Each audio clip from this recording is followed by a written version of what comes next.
सबसे पहले आपको 2026 की नव वर्ष की शुभकामनाएं और आपके जो एग्ज़ाम हैं वो बहुत अच्छे हों, आप बहुत अच्छे अंकों से सम्मानजनक श्रेणी में पास हों।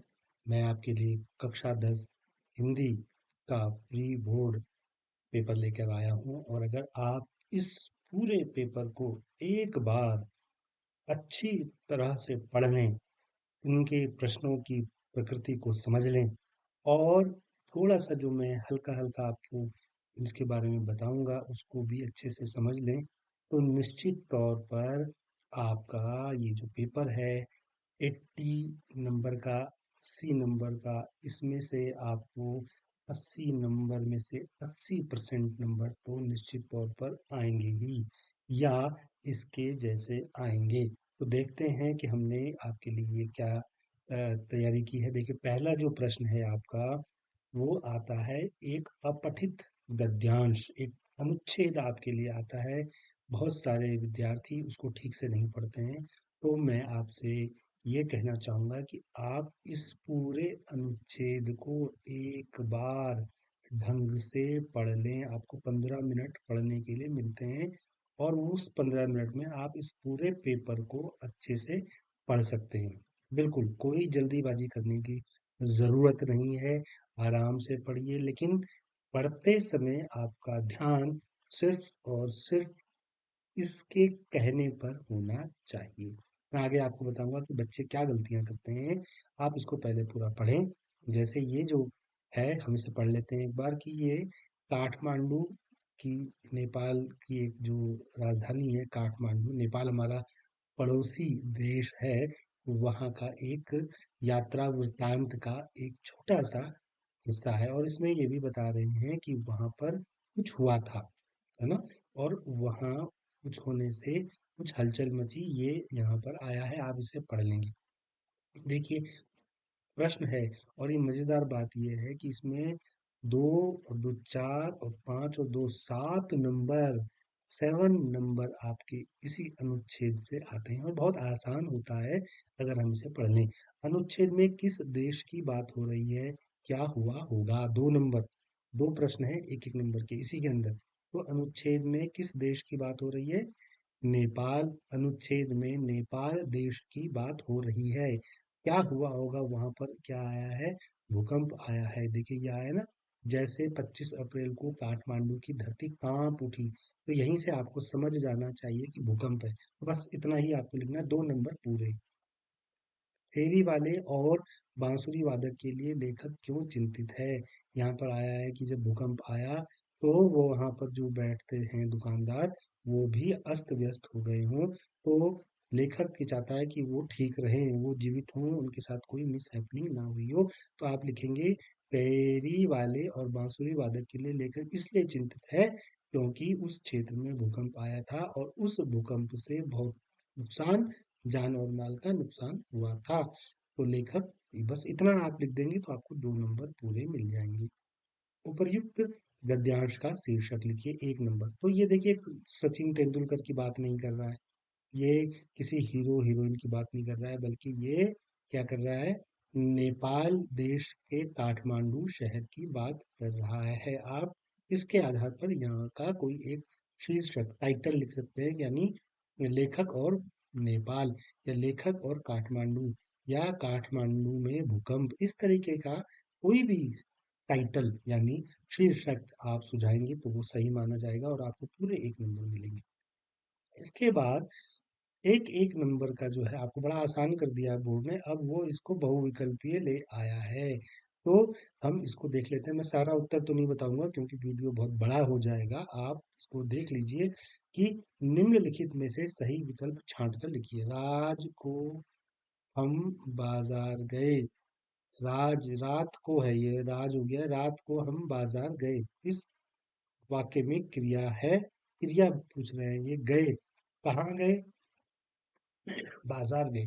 क्यों गए ये नहीं लिखा है, लेकिन कहाँ गए आया है, तो ये आपका सकर्मक क्रिया का उदाहरण है। आज काठमांडू में, आज काठमांडू पर लिखते हुए उंगलियां अंगुलियां कांप रही है। इस कार्य वाक्य में विशेषण, विशेषण, विशेषता वे शब्द जो किसी वाक्य में संज्ञा और सर्वनाम की विशेषताएं बताते हैं। तो यहाँ पे क्या है, कांपना विशेषण है, अंगुली क्या है, संज्ञा है, और कांपना उसकी खूबी है। तो कांपना लिख सकते हैं आप। ये देखिए यहाँ पे कांपना आया हुआ है।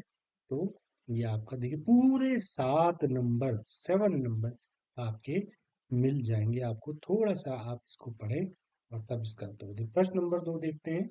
प्रश्न नंबर 2 क्या है हमारा, कि 8 नंबर का निबंध आता है और ज्यादा नहीं, केवल 250 शब्दों का आता है।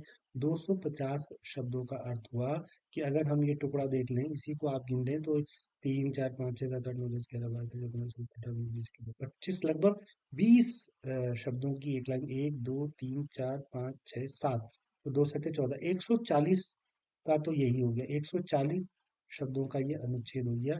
और आपको कितना लिखना है, 250, तो 14 दूनी 28, यानी इसका डबल जितना ये है, इसका इतना ही और, यानी आपका जो आपकी उत्तर पुस्तिका आपको मिलेगी, उसका एक पेज ही काफी है।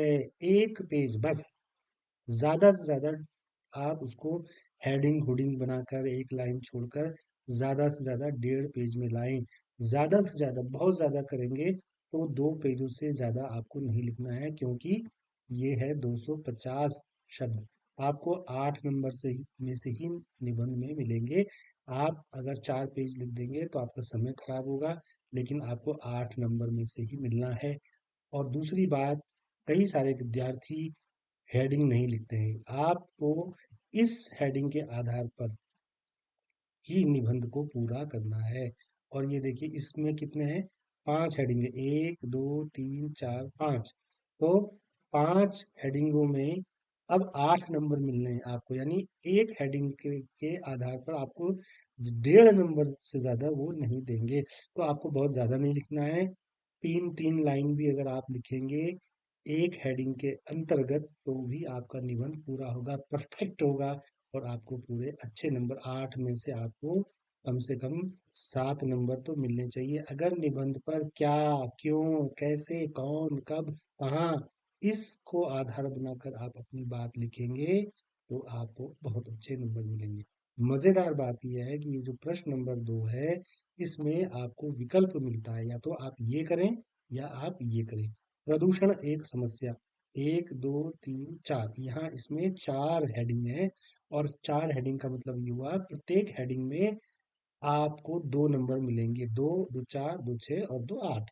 तो आपको क्या करना है, ज्यादा से ज्यादा 1 पेज, ज्यादा से ज्यादा 1.5 पेज। और बहुत ज्यादा आपको बहुत ही लगता है कि नहीं मेरे नंबर कम हो जाएंगे, तो आप किसी भी सूरत में 2 पेज से ज्यादा नहीं लिखेंगे, ये आपको ध्यान रखना है।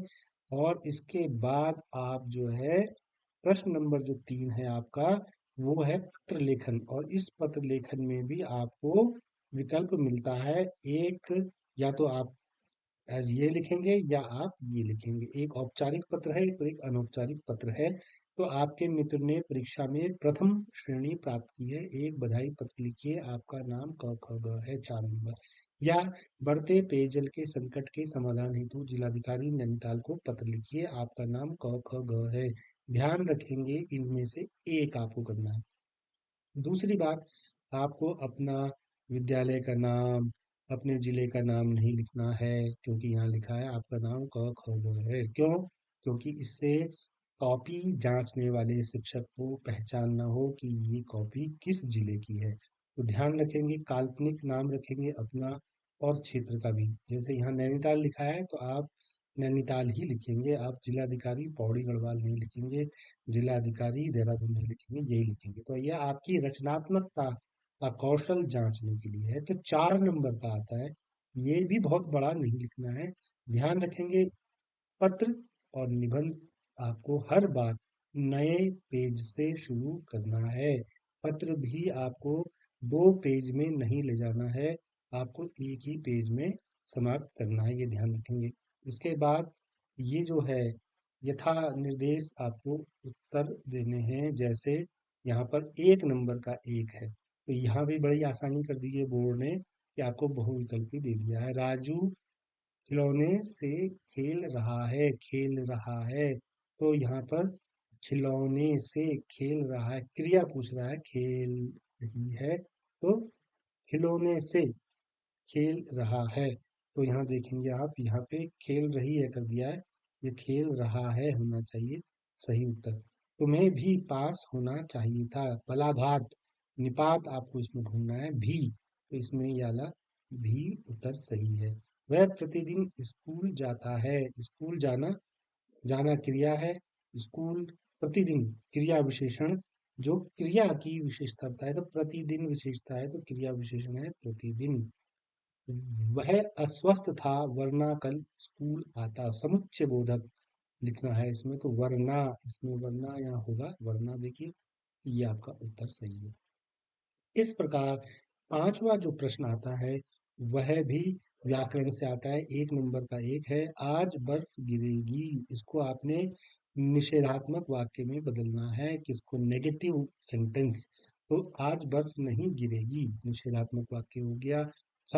वह स्कूल गया और कक्षा में किताब पढ़ने लगा, सरल वाक्य में बदलना है। वह स्कूल जाकर कक्षा में किताब पढ़ने लगा, वह स्कूल में कक्षा की किताब पढ़ने लगा, ऐसे कर देंगे। ये संयुक्त वाक्य है तो इसको आपने सरल वाक्य में बदलना है। आज्ञार्थ, ऑर्डर, निर्देश, दिशा। सुनीता पढ़ने के लिए सुबह जल्दी उठती है, इसको आज्ञार्थक आपको वाक्य बनाना है। सुनीता पढ़ने के लिए सुबह जल्दी उठो, या पढ़ने के लिए, सुनीता पढ़ने के लिए सुबह जल्दी उठो, उठो, उठो का क्या हो गया, आज्ञार्थक, तो ये आपका आज्ञार्थक हो गया। भाववाच्य, भाव, मेरे द्वारा गिलास को तोड़ा गया, ये देखिए इस तरीके से आप करेंगे तो ये हो जाएगा। और आप कक्षा 10 में आपका प्रश्न नंबर 6 है, जो आता है ये मत, मत माने वोट, या मत माने डू नॉट, तो अनेकार्थी लिखने हैं। पराजय के दो अनेकार्थी लिखने हैं, ये आप कर लेंगे। इसके बाद जो सातवां प्रश्न है, यहाँ से आपको पाठ्य पुस्तक का एक पद्यांश, काव्यांश, कविता का कोई अंश आपको दिया हुआ होगा, और उसके आधार पर आपको यहाँ पे देखिए दो प्रश्न करने हैं। कई बार बच्चे क्या करते हैं, तीनों कर देते हैं। आपको मिलेंगे 2+2, या 2 नंबर एक प्रश्न को करने के बाद। तो आप 3 करेंगे तो आपको 6 नंबर नहीं मिलेंगे, 1 नंबर, 2 नंबर आपके, ये अगर आपने कर दिया तो इसको ये क्या मानेंगे, अतिरिक्त, यानी आपने एक्स्ट्रा कर दिया है, तो ये आपको नहीं करना है, इससे आपका समय खराब होगा। आपको करना है केवल 2 ही प्रश्न का उत्तर लिखना है, 3 नहीं करेंगे। यहाँ ध्यान देंगे, प्रश्न में आपको लिखना जरूरी है, देखना जरूरी है, पढ़ना जरूरी है कि कितने प्रश्न करने। यहाँ 3 दिए हुए हैं, करने 2, या तो या ये, या ये वाला लखन कहा हमारा, इसमें से। यहाँ भी 3 दिए हुए हैं, आपको करने हैं इसमें से 2। इसी प्रकार प्रश्न नंबर 8 है, ये भी आपकी क्षितिज किताब है जो, और उसमें भी जो काव्य खंड है वहां से ज्यादातर आते हैं। इसमें भी 2 प्रश्नों के उत्तर लिखने हैं। यहाँ पे 3 दिए हुए हैं, 1, 2 और 3, क ख ग। बच्चे तीनों कर देते हैं, नहीं, आपको 2 ही करने हैं। इसी प्रकार प्रश्न नंबर 9 है, इसमें भी आपको 3 में से 2 करने हैं। ध्यान देंगे, तीनों नहीं करने। इसी प्रकार कई कई बार बच्चे दोनों गद्यांश कर देते हैं, यहाँ भी और इससे ऊपर वाले में जो पद्यांश है, ये भी क्या करते हैं, याला भी कर देंगे और इसके भी कर देंगे, जबकि क्या है, अथवा, यहाँ पे देखिए अथवा है, तो आपको अथवा का ध्यान रखना है, या निर्देशों का ध्यान रखना है। इसी प्रकार देखिए यहाँ पर भी है। अब यहाँ कोई निर्देश नहीं है, दिए गए गद्यांशों में से किसी एक गद्यांश के नीचे दिए गए प्रश्नों के उत्तर लिखने हैं, तो 2 × 2 4 नंबर मिलेंगे।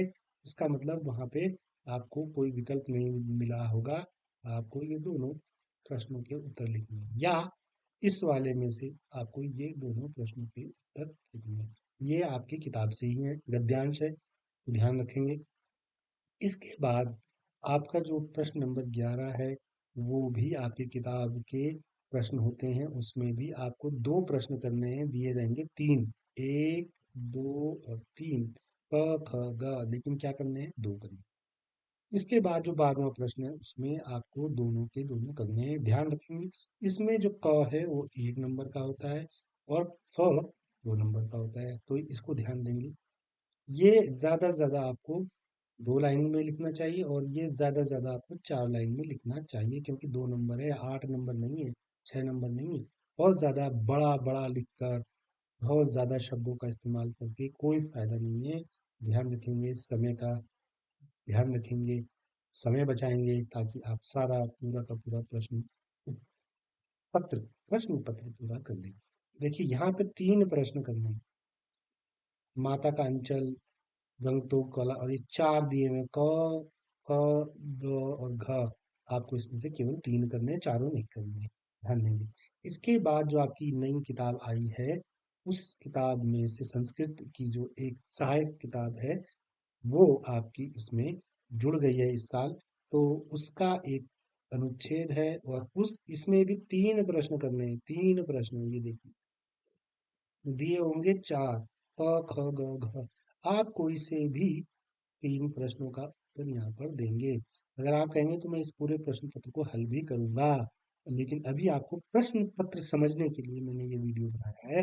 कमेंट बॉक्स में लिखिएगा, अगर आपको ये पूरा का पूरा प्रश्न पत्र हल करना है, करवाना है मेरे से, तो मुझे कमेंट बॉक्स में लिखेंगे। अगर बहुत ज़्यादा बच्चे ये लिखेंगे कि सर इसे आप पूरा हल कर दीजिए, तो मैं आपको ये प्रश्न पत्र हल करके दूंगा। और ध्यान रखेंगे ऐसा ही प्रश्न पत्र आने वाला है और इसमें से मुझे पूरी उम्मीद है कि 80% को यही प्रश्न आने वाले हैं, तो ध्यान देंगे। 15वां जो प्रश्न है उसमें से आपकी जो किताब है उसमें से एक जो है श्लोक होगा और उस श्लोक के आधार पर आपको 2 प्रश्नों के उत्तर लिखने हैं। एक क, ख और ग में से 2 प्रश्नों के उत्तर लिखने, 2-2 नंबर के, बहुत महत्वपूर्ण है, ध्यान देंगे। इसी प्रकार जो पुस्तक है संस्कृत वाली, उसमें जो पाठ हैं उन पाठों के आधार पर प्रश्न हैं। आपको 3 प्रश्न करने हैं, दिए होंगे इसमें 1, 2, 3 और 4। आपको इनमें से 3 करने हैं। इसके बाद थोड़ा सा एक बहुत आसान है, एक बॉक्स होगा, एक मंजूषा होगी, आपको एक पेटिका दी गई होगी, उस पेटिका में कुछ शब्द होंगे, आपको मिलान करना है और ये जो रिक्त स्थान है वो पूरे करने हैं। ध्यान रखेंगे इसमें से केवल आपको 4 करने हैं, यहाँ पे 5 दिए हुए हैं, आपको पांचों नहीं करने हैं और ये मात्र आधे नंबर का एक होगा। लेकिन अगर आपने एक गलत कर दिया तो इसका मतलब 2 गलत हो जाएंगे, क्योंकि आपने किसी एक वाक्य में किसी दूसरे वाक्य का शब्द यहाँ पे जोड़ दिया। तो इसे में ध्यान देंगे, ये आप अच्छे से इसको समझ लें, इसे कर लें। प्रश्न नंबर 18 है, ये भी जो है किताब से ही आता है और व्याकरण इसमें ज़्यादा आता है, जैसे संधि है ना? ये देखिए 1 नंबर का है तो ये 2 है इसमें, यानी आधा नंबर इसमें मिलेगा, आधा नंबर इसमें मिलेगा। समास है, इसमें भी आपको आधा नंबर राम लक्ष्मणों से मिलेगा और नील कमलम से आधा आधा नंबर मिलेगा। इसी प्रकार संधि है तो तथा धन एव तथैव और सूर्योदय सूर्य धन उदय सूर्योदय, अगर दोनों आप लिखेंगे तब आपको 1 नंबर मिलेगा। अगर दोनों गलत कर दिए 0, एक गलत कर दिया आधा नंबर मिलेगा। इसी प्रकार यहाँ पर उपसर्ग हैं 2, पराजय और सज्जन, इसमें भी आपको आधा आधा नंबर मिलेगा, ध्यान देंगे। और जो है यहाँ आपको इसमें से क्या करना है, शब्द सही करने हैं। रामस्य आएगा, रामेण आएगा, मित्राय आएगा, मित्रम आएगा, ये भी आधे आधे नंबर के हैं। तो कुल मिलाकर आपको ये 4 नंबर मिलने वाले हैं। बहुत आसान होता है, आप आराम से इसको पाएंगे, मुझे मालूम है। और प्रश्न नंबर 19 भी बहुत ही आसान है। आपको यहाँ भी विकल्प दिया रहता है अथवा, या तो आप यहाँ से कोई 4 शब्द लें, गृहम, छात्रा, मम, परितः या अहम या तस्मिन्, इसमें से 4 लेंगे और उनमें उनके आधार पर आप वाक्य बनाएंगे। या फिर नीचे जो है आपको किन्हीं 2 वाक्यों का आपको अनुवाद करना है, संस्कृत में अनुवाद करना है, हिंदी में अनुवाद करना है। यहाँ पे सा पत्रम लिखिति ये लिखति संस्कृतम मधुरम भवति, तो ये संस्कृत में, या तो संस्कृत में आएगा या हिंदी में आएगा। ज्यादातर हिंदी में होता है, आपको संस्कृत में करना होता है। कभी कभी ऐसे भी आएगा कि संस्कृत में वाक्य दिए हुए होंगे, आपको उसका अनुवाद हिंदी में करना है। यहाँ पे संस्कृत में लिखा हुआ है तो आप इसको देख लेंगे। बहुत ही आसान है और अगर आप चाहेंगे तो मैं इन पूरे प्री बोर्ड आपके लिए जो एक बनाया है हमने, उसको जो है आपके लिए मैं पूरा का पूरा इसे हल करने की कोशिश करूंगा अगर आप कहेंगे तो। फिलहाल मैंने आपको आपका जो 2026 में प्रश्न पत्र आने वाला है कैसा आएगा, उसके नंबर का विभाजन कैसे होगा, ये मैंने इसलिए आपके लिए बनाया है। आधा प्रश्न पत्र तो मैंने हल कर ही दिया है, बाकी आप करिए और नहीं तो कमेंट बॉक्स में लिखिए। मैं जल्दी ही पूरा आप ये प्रश्न पत्र हल करके आपके सम्मुख दूसरे वीडियो में लाऊंगा। धन्यवाद। अपना ध्यान रखिए, ख्याल रखिए, खूब खाइए पीजिए और जो है सेहत बनाइए, धूप में भी बैठिए और सर्दी का मौसम है, आपको एकदम से आप एग्जाम आने वाले हैं, अपने स्वास्थ्य का ध्यान रखें, पढ़िए, खूब खाइए, खूब सोइए, मस्त रहिए, कुछ खेलिए भी और अच्छे से पेपर की तैयारी कीजिए। आपका दिन शुभ हो।